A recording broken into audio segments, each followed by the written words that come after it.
En toute vérité, 11h midi sur Sud Radio, Alexandre Devecchio.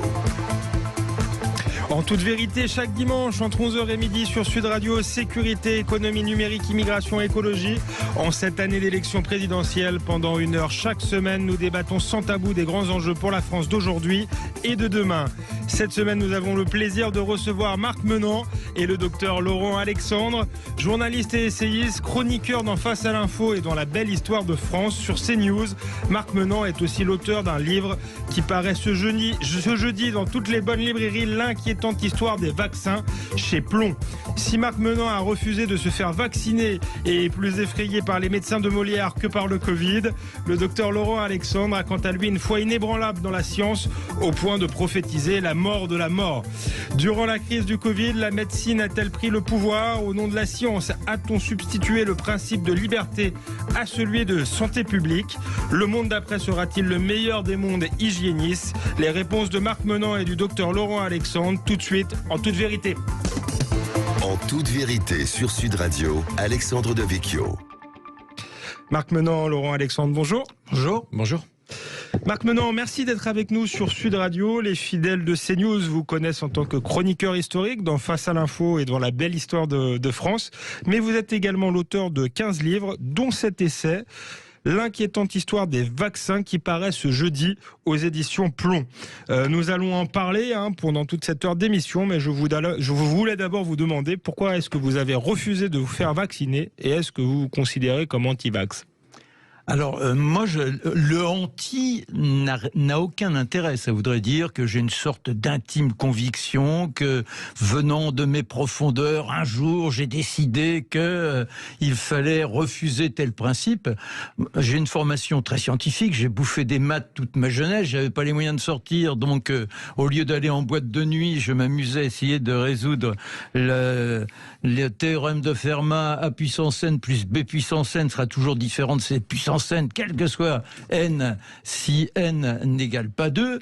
Et ça veut dire que pour moi, la science, c'est effectivement une sorte d'envolée de l'esprit. Mais la science, pour la science, qui n'accepterait pas la contradiction, ce qui n'est d'ailleurs pas la science aime le doute. Sans le doute, il n'y a pas de science. C'est-à-dire que lorsque la science se fige, elle devient dogme et prend une couleur religieuse.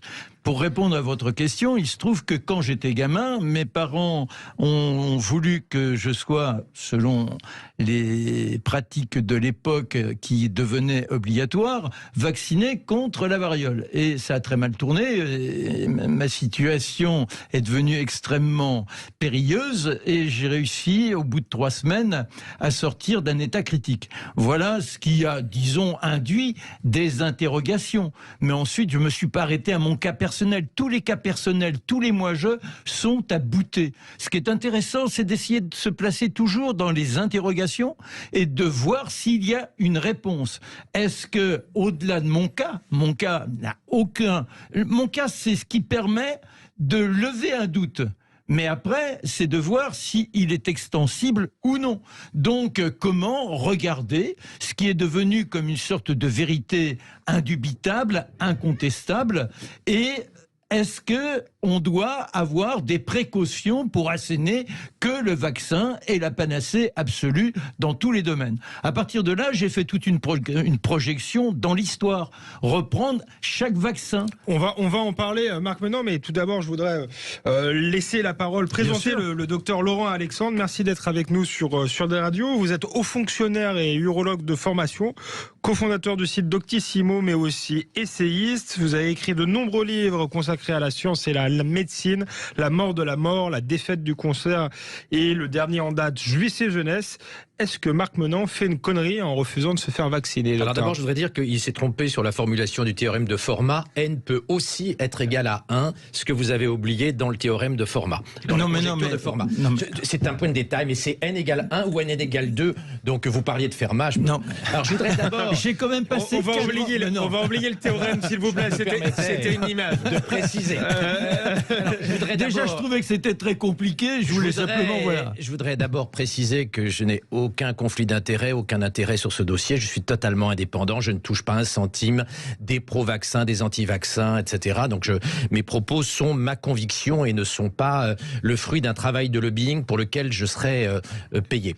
Donc oui, moi je suis quelqu'un qui croit beaucoup aux vaccins.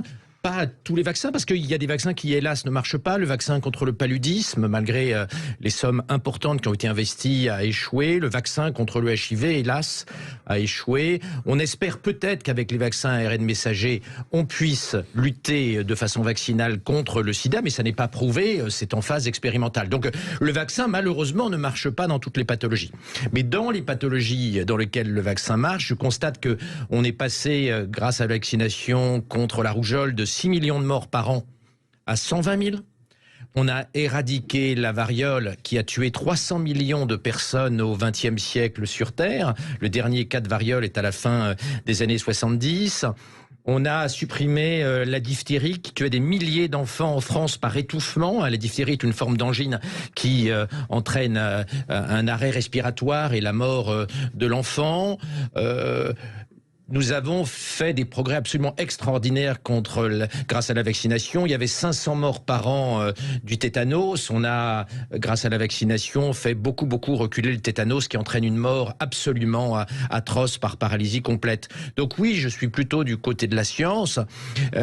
J'aimerais bien que le vaccin soit la réponse à plus de maladies. J'aimerais qu'on réussisse à mettre au point des vaccins, notamment dans le paludisme, qui est encore une catastrophe mondiale, et puis dans le sida, bien sûr, mais on l'a dit, ça ne marche pas.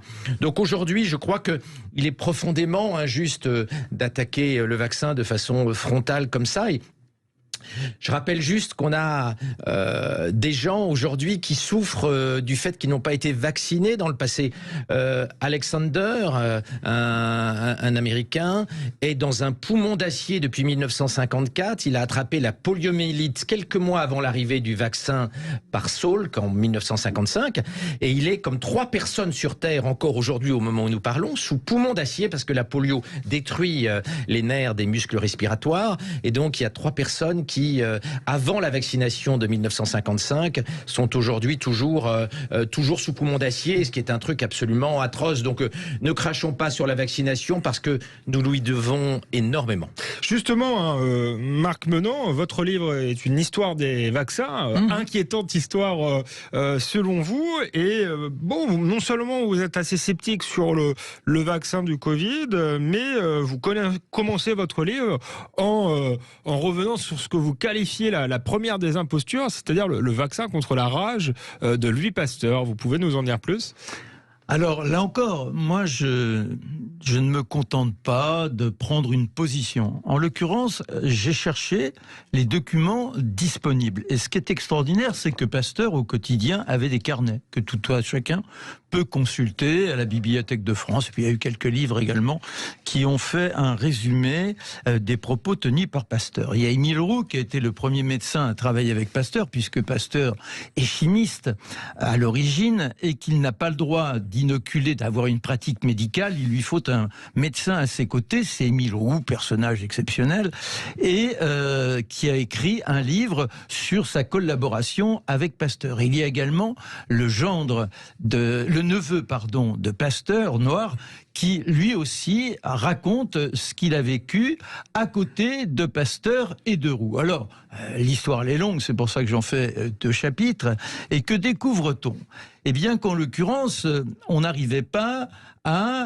Pasteur n'arrivait pas à transmettre la rage aux animaux, aux chiens, et ça va lui demander des mois et des années avant d'arriver à réussir cette contagion.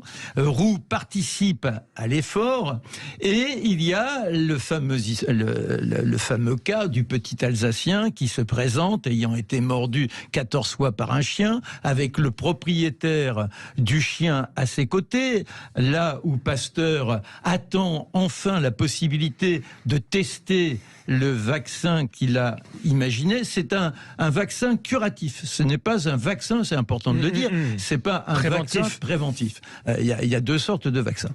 Et en l'occurrence, le propriétaire a lui aussi été mordu. Théoriquement, pour pouvoir savoir si effectivement l'inoculation a eu un rôle, quand je dis l'inoculation, ce sont les inoculations. En l'occurrence, il y en aura 10. La procédure, je la détaille dans le livre, c'est un peu trop compliqué pour la reconnaître. Ouais, surtout que là, on a 15 secondes, Marc. Bon, voilà. Non, alors, avant la première page de pub. D'accord. Donc, en l'occurrence, on doit faire un prélèvement de moelle épinière, l'inoculer à un lapin pour voir si effectivement la personne était porteuse de la rage ou pas.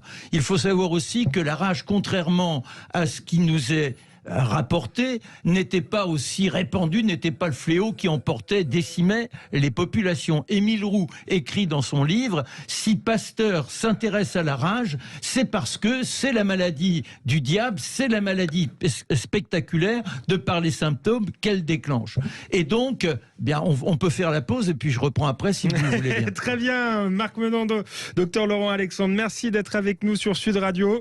Durant la crise du Covid, la médecine et les médecins ont-ils pris le pouvoir? Les réponses de Marc Menant et de Laurent Alexandre tout de suite après la pause. En toute vérité, 11h midi sur Sud Radio, Alexandre Devecchio. Nous sommes de retour sur Sud Radio avec Marc Menant et le docteur Laurent Alexandre. En toute vérité, nous parlons du livre de Marc Menant, L'inquiétante histoire des vaccins. Et avant la pause, Marc Menant nous expliquait comment le vaccin contre la rage de Louis Pasteur avait été découvert. Il nous disait que c'était plus compliqué que retiennent les livres d'histoire, ou en tout cas ce qui en est dit, ce qui en est resté. Voilà. Donc Marc,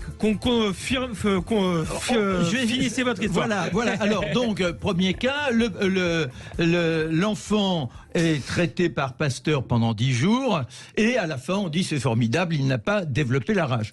Il faut noter qu'il n'y a pas eu de prélèvement de moelle épinière, donc pas de test sur un lapin. Le propriétaire qui lui a été vacciné également, n'a pas été vacciné, mais qui a été mordu, ne développe pas la rage. Et il faut savoir que le docteur Peter, à l'époque, rappelle que les cas de rage sont extrêmement rares. Il n'est pas le seul, puisque Roux l'avait écrit dans son livre. Prenons maintenant, quelques temps plus tard, le cas du petit Rouillet, qui est lui aussi vacciné contre la rage après morsure. Et il meurt 3 semaines plus tard. Le père, qui s'appelle Napoléon, est là, aussitôt à attaquer la science en disant « c'est le vaccin qui a tué l'enfant ». Roux demande à ce qu'il y ait un prélèvement, car Pasteur est en Italie, il se repose car il a été victime d'un AVC. Et lorsque l'on a prélevé la moelle, on l'injecte à des lapins et les lapins vont mourir. Ce qui prouve qu'ils avaient effectivement la rage et que le vaccin n'a pas été efficace. Alors forcément, on est là dans l'angoisse. Que va-t-il se passer? Brouardel, qui est le professeur qui fait l'autopsie, dit « écoutez, c'est pas possible. Si l'on admet que c'est effectivement un échec de la vaccination, c'est un recul de 50 ans sur la rage. Que peut-on faire? Est-ce que d'après vous, le vaccin est efficace? » Et Roux dit « je pense que nous avons malheureusement été trop rapides dans la pratique et que c'est une erreur. » Mais oui, un jour, il y aura une solution. Il y a des erreurs, mais le vaccin contre la rage montre de fait qu'un jour, il y a eu une solution. Ça a bien fonctionné. Mais non, ça n'a pas fonctionné. C'est là, c'est le problème. Là, je vous montre, en l'occurrence, que se passe-t-il? Ils vont devant la faculté 2 mois après. Ils disent les lapins gambadent dans la forêt. Et ça montre que le vaccin n'a rien à voir dans l'histoire.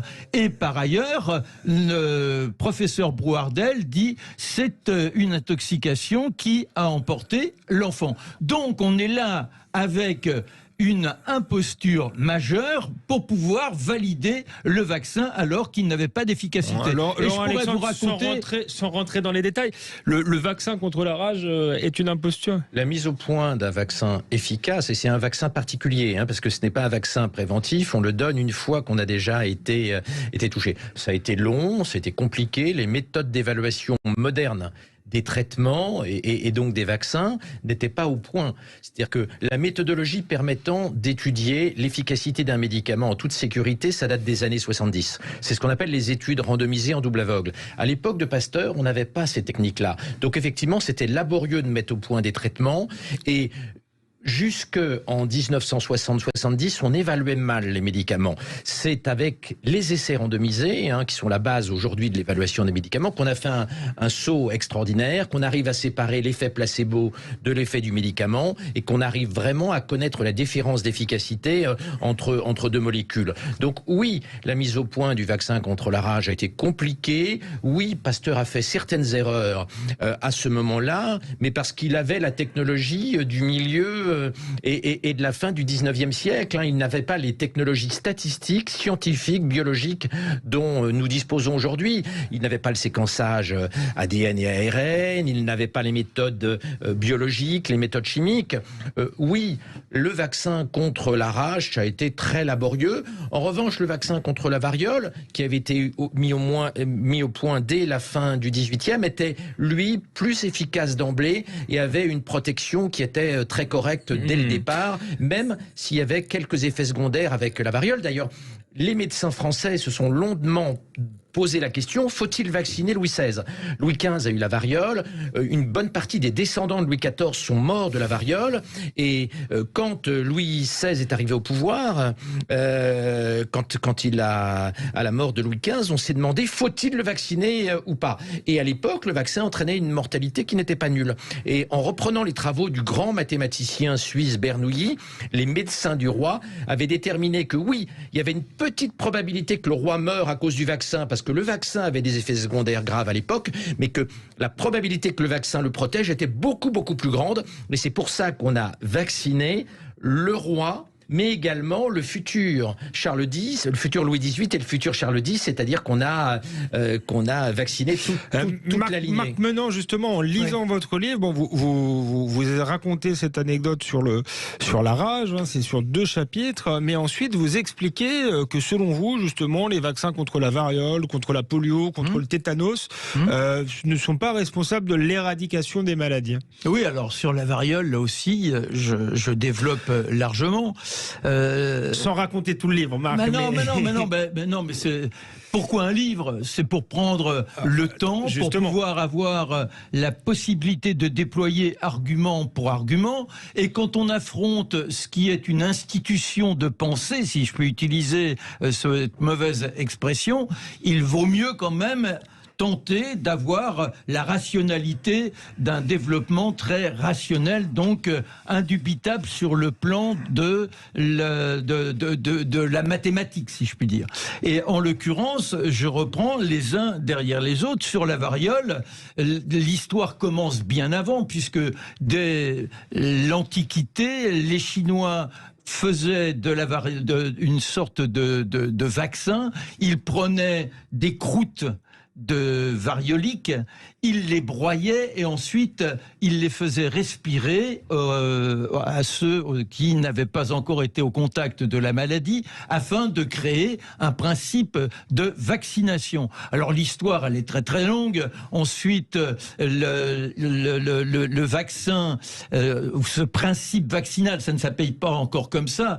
Vaccine, ça vient de la maladie de la vache, et c'est Jenner qui s'apercevra que les petits bergers qui sont au contact des vaches ne développent pas la variole. Et de là, il essaiera de faire un vaccin en grattant les pies des vaches et en inoculant le pus suite à ces pratiques en ayant entraîné des plaies et donc la maladie. Selon vous, si c'est pas le vaccin qui a éradiqué ces maladies, qu'est-ce que c'est Alors là encore, j'essaie de faire toute une mise en place.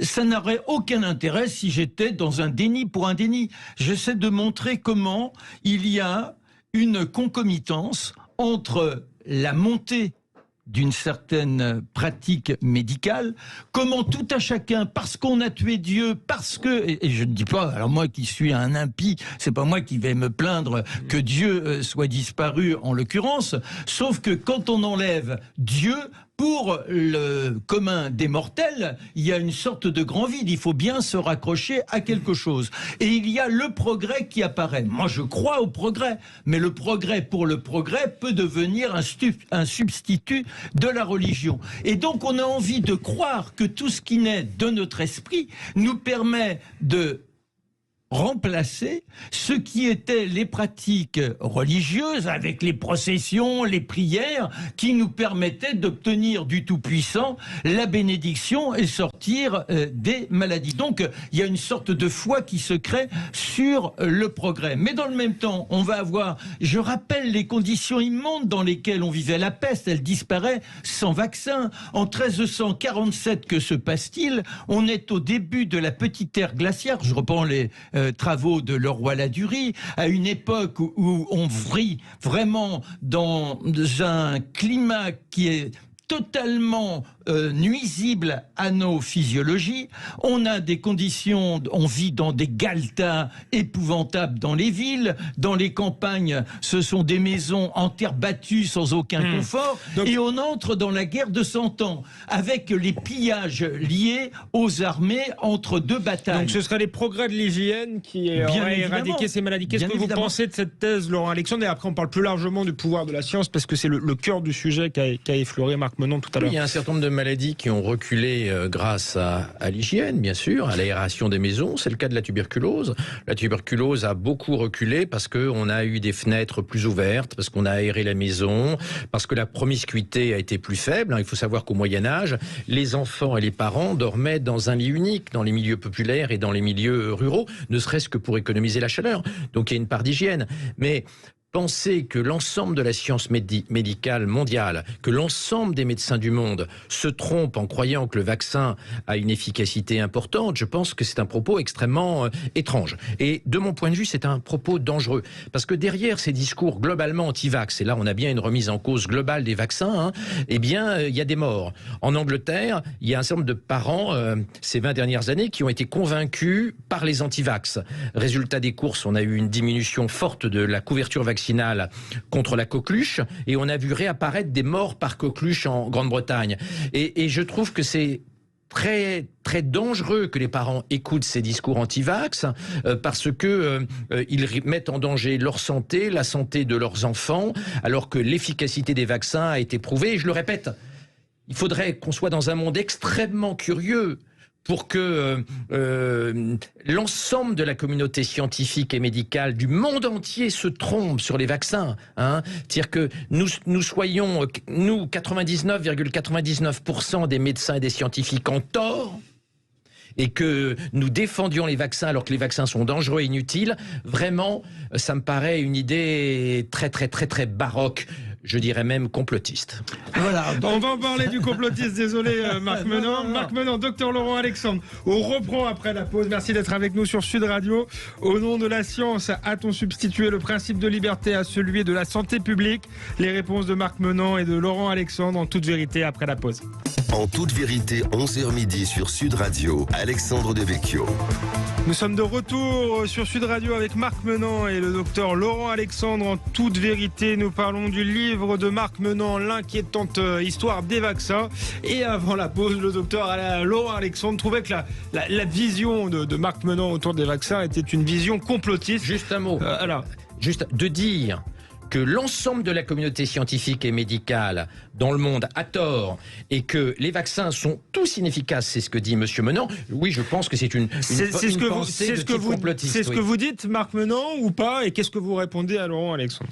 C'est extraordinaire parce que moi je viens là avec, j'espère, des arguments tout à fait recevables, avec des scientifiques en référence, parce que ça veut rien dire l'ensemble. D'abord, la majorité n'est pas toujours celle qui malheureusement détient ce qui doit être le référent à tout jamais. On peut avoir des vérités en science, il suffit de regarder en astronomie. Ce qui est formidable, c'est comme ils sont dans leur petit cocon, ils passent de théories qui semblent avérées au jour au lendemain à d'autres transformations des théories. Ils sont capables, par exemple, il y a 15 ans, on vous disait en astronomie, il est impossible que l'on ait une planète gazeuse proche de son astre selon les lois de la gravitation. Et puis on s'est aperçu un jour qu'au contraire, elles étaient légion, celles qui tournicotaient n'étant que du gaz et non pas tellurique, donc de la matière.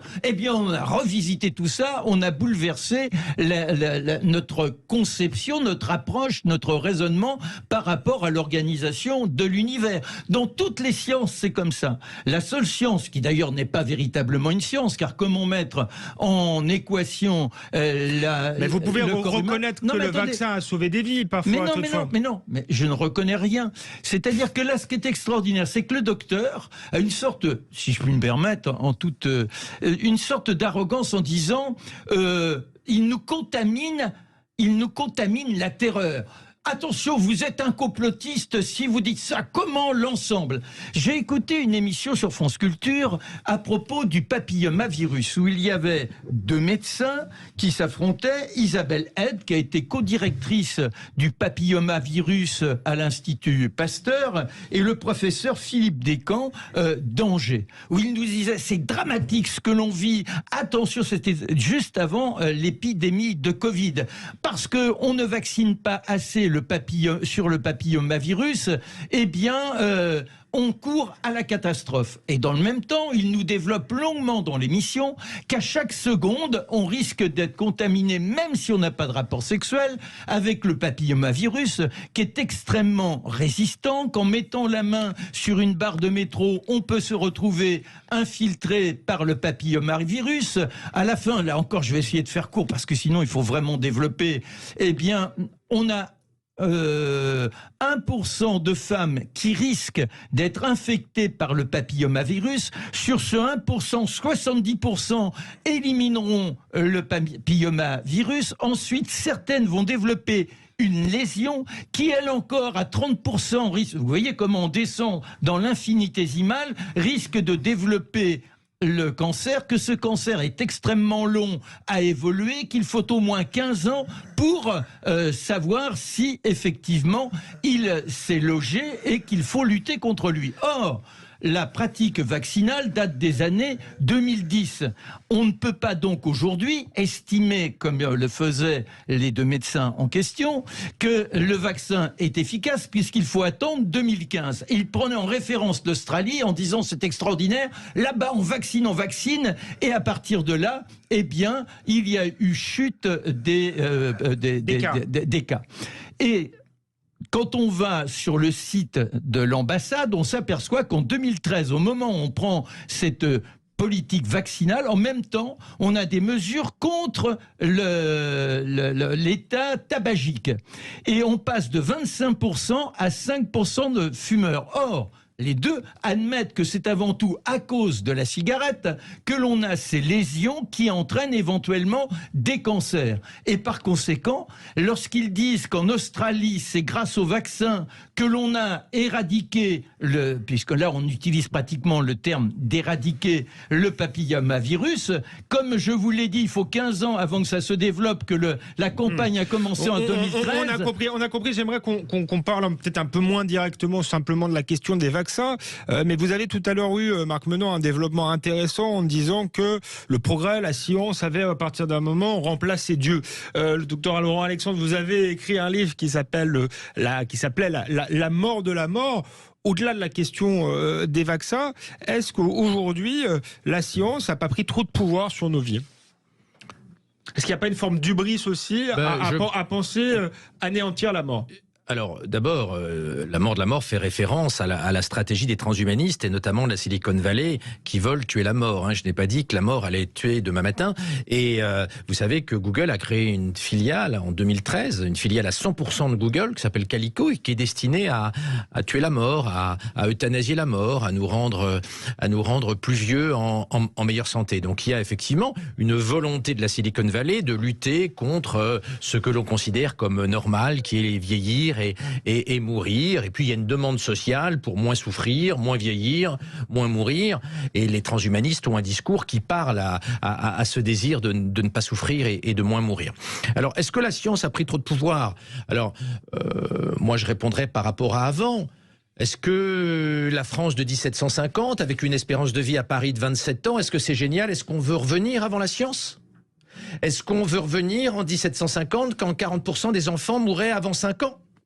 Est-ce qu'on veut revenir à cette époque où la maman de Louis XIV, qui avait un cancer du sein, était brûlée, avait son sein qui était brûlé avec une lame rouge, qui était mise dans le charbon ardent, parce qu'il n'y avait pas d'autre traitement à l'époque pour traiter les cancers que de les brûler au fer rouge.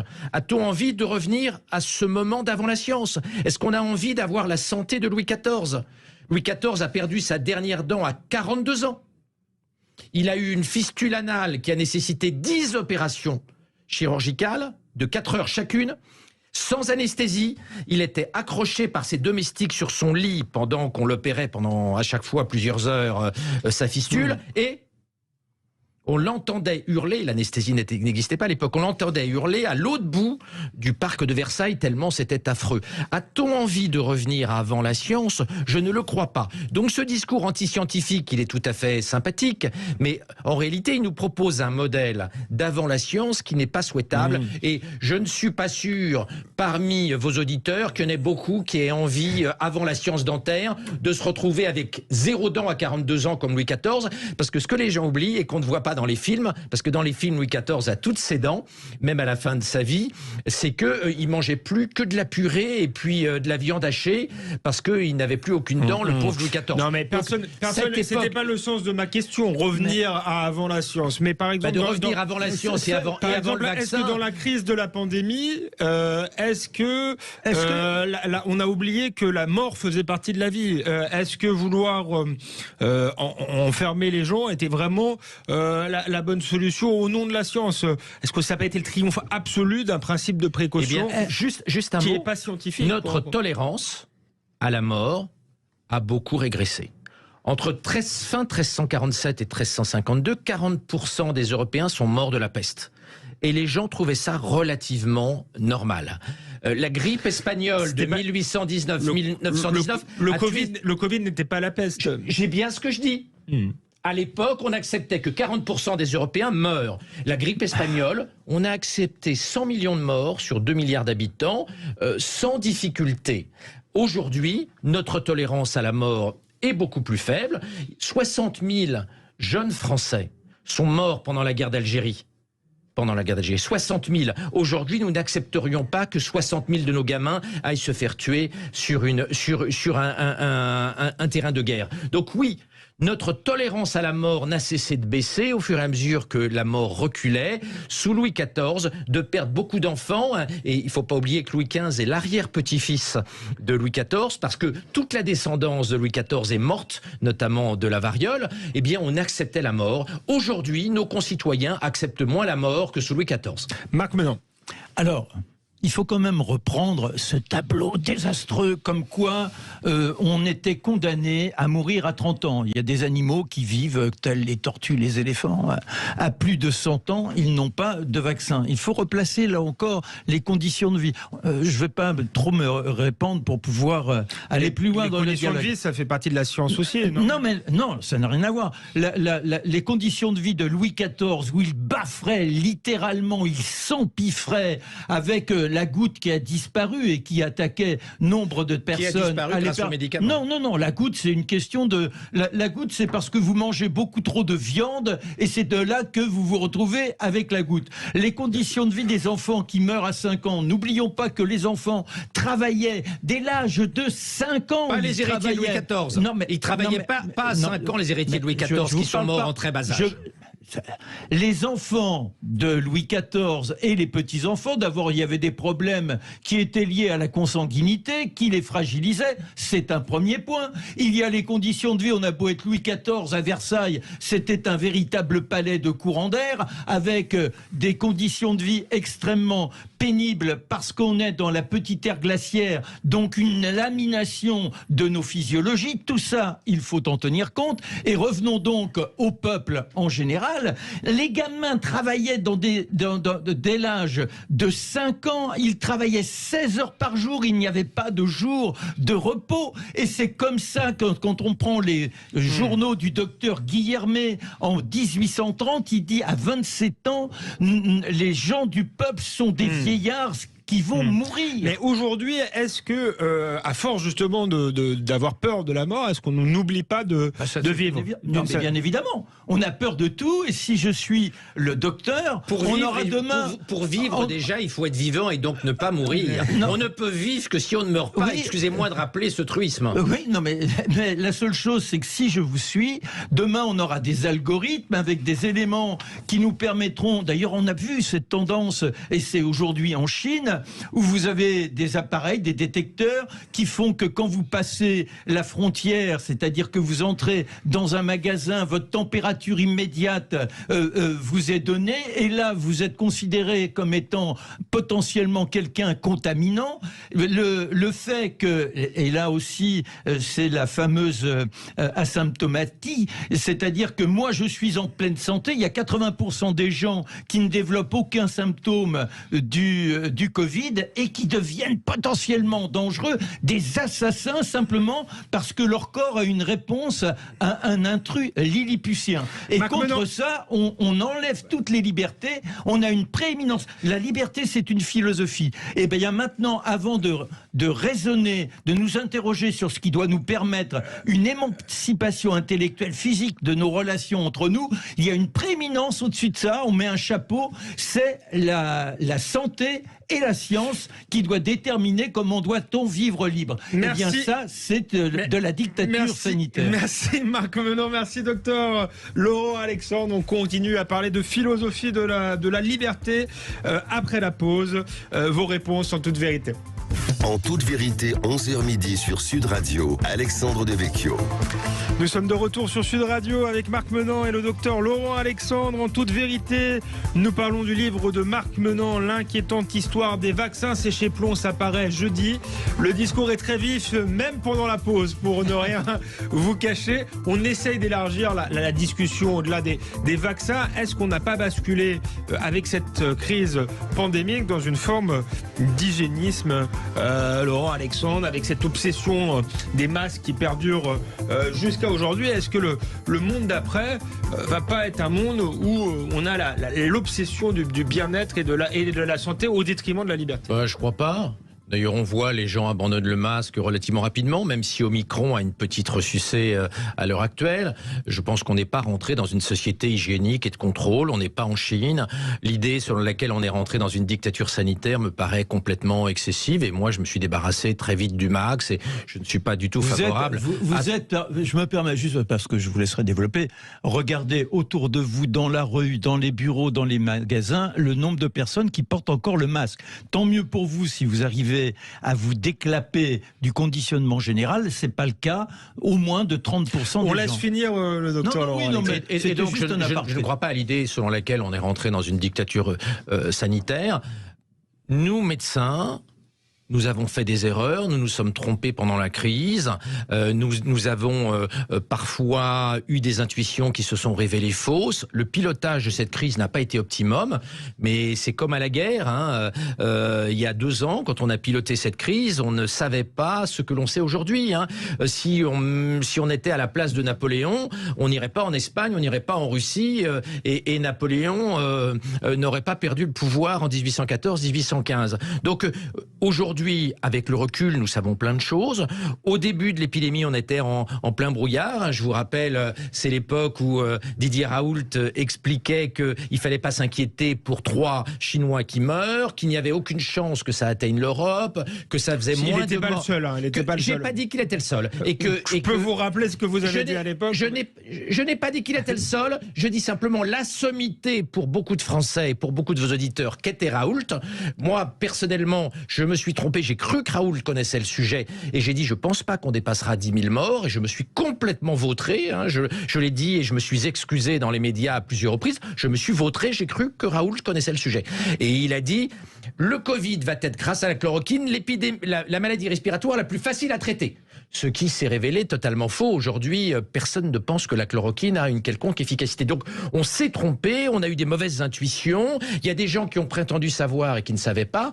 Donc, il faut se remettre dans la situation d'il y a 2 ans. Le pilotage a été compliqué. Puis, au départ, le premier variant et le variant Delta avaient une mortalité assez forte, hein, même si ça n'est pas la variole ou la poste.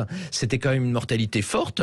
Et aujourd'hui, c'est vrai qu'on n'a pas vu tout de suite qu'Omicron avait une mortalité beaucoup plus faible que Delta. Mais c'est normal. Il faut un peu de recul. L'épidémiologie, on a besoin d'un peu de recul pour connaître la véritable dangerosité d'une maladie ou d'un virus. Mais par exemple, sur le confinement, vous m'intéressez, c'est pour ça que je vous ai invité. Vous êtes à la fois docteur, vous avez une foi vraiment dans la science très grande, et en même temps, vous êtes une sorte de libertarien. Donc, est-ce que ça vous a quand même pas profondément heurté? Non. Vous maintenez qu'on n'avait pas le choix? Non, c'est une fonction régalienne de l'État. On aurait eu beaucoup de morts et les gens seraient comme en Italie, dans la région de Milan, seraient morts dans leur bagnole. Si on n'avait pas fait le confinement, on n'avait pas le choix. D'ailleurs, tous les pays du monde ont fait à peu près l'équivalent. Bien sûr, certains pays où la population est très très jeune et où il y a 0 vieillard n'ont pas eu besoin de faire ça. Hein. Faut voir qu'un pays comme le Niger n'a quasiment pas souffert du Covid. On aurait pu confiner principalement les vieillards. L'âge médian au Niger est de 15 ans, hein, et il n'y a quasiment pas de personnes de plus de 50 ans au Niger. Donc là, il n'y avait pas besoin de confinement parce qu'on avait une population très très peu sensible aux formes graves du Covid. Alors, n'enfermer que les personnes âgées était très compliqué à ce moment-là. On avait une telle flambée d'épidémie. Le jour où on a organisé le confinement, il y a 2 ans, il y a juste 2 ans, hein, fin mars 2020, on était probablement à 500 000 contaminations jour et on était en train d'exploser. Et on connaissait très mal ce virus. Donc un pilotage fin n'était pas possible. Avec les informations dont on dispose aujourd'hui, on pourrait même probablement faire un confinement plus subtil, de même que Napoléon, avec les informations que nous avons aujourd'hui, ne serait pas parti pour la campagne de Russie. Mais à cette époque-là, eh bien, nous n'avions pas ces informations. Marc Menant, c'est la campagne de Russie, Napoléon avait les informations, sauf qu'il était dans une sorte de délire à ce moment-là. Il n'a pas voulu voir la situation dans son entourage quand il reste des jours et des jours à attendre qu'Alexandre se manifeste, parce qu'il dit c'est pas possible, il va vouloir traiter la paix. Eh bien, il se trompe. Il avait tous les éléments pour savoir qu'il se trompait, mais il s'aveugle. Et je dirais que le docteur s'aveugle, il n'est pas tout seul. On nous a parlé parce qu'aujourd'hui on dit ça touche que les vieillards. Enfin, on revient à cela. Non, il suffit de regarder. Surtout. Non, mais c'est avant tout. Exclusivement. Non, mais la mortalité concerne avant tout les gens de plus de 75 ans. Je crois même que c'est 80 ans. Et on nous a parlé à un moment que les enfants étaient emportés, qu'il y avait le syndrome de Kawasaki qui les fauchait. On a dit qu'il y avait dans les maternités des nourrissons qui étaient emportés par flopées. On nous a inoculé la terreur. Il fallait écouter le ministre de la Santé. Et en oubliant que lorsque l'on a ce type de matraquage au quotidien, je dirais de pilonnage, forcément que l'on crée même une déstabilisation de la physiologie, parce que c'est ce qu'on appelle être immunodépressif. Or, la psyché joue un rôle déterminant dans notre santé. Vous détestiez le masque, hein, vous avez refusé le plus possible de le porter. Pourquoi ? Parce que personne, d'ailleurs au départ quand on allait sur le site de l'OMS, on disait que le masque ne servait à rien. Moi j'ai appelé parce que j'ai des amis dans la médecine, j'ai appelé des chirurgiens, j'ai appelé des gens qui me disaient que même en chirurgie c'était une précaution, mais qu'ils n'estimaient pas que c'était une barrière indubitable. J'ai des amis au CNRS, des très proches qui sont docteurs en biologie. Un docteur en biologie est quand même quelqu'un qui s'intéresse à la compréhension de notre physiologie et également à ces éléments qui viennent nous infiltrer les virus. Ils essaient de corréler l'ensemble, comment il peut y avoir des ennemis, pas des ennemis. Aujourd'hui, à l'Institut Pasteur, on a même une cellule qui s'interroge pour déterminer ce qui fait que un virus devient pathogène ou pas. parce que là encore, ce qui est très intéressant, c'est que 80% des gens sont asymptomatiques. C'est-à-dire que le tueur ne tue pas tout le monde. Ça pose des questions. Ça montre bien que seule une physiologie défaillante, à un moment donné, se retrouve malheureusement victime de l'intrus. C'est un peu le paradoxe, je trouve, de votre livre, Marc Menant, parce que vous avez un côté que je trouve sympathique. Vous êtes contre la société sous ordonnance, contre une forme d'interdiction permanente. Moi, j'avoue que je vais pas faire la promotion de la cigarette et de l'alcool ici, mais le interdit de fumer, interdit de boire 5 fruits et légumes par jour, parfois ça m'enquiquine, mais en même temps, vous êtes aussi un peu là-dedans, parce que vous êtes contre le fait de manger de la viande. Vous expliquez que la viande grillée et la viande grillée, c'est un...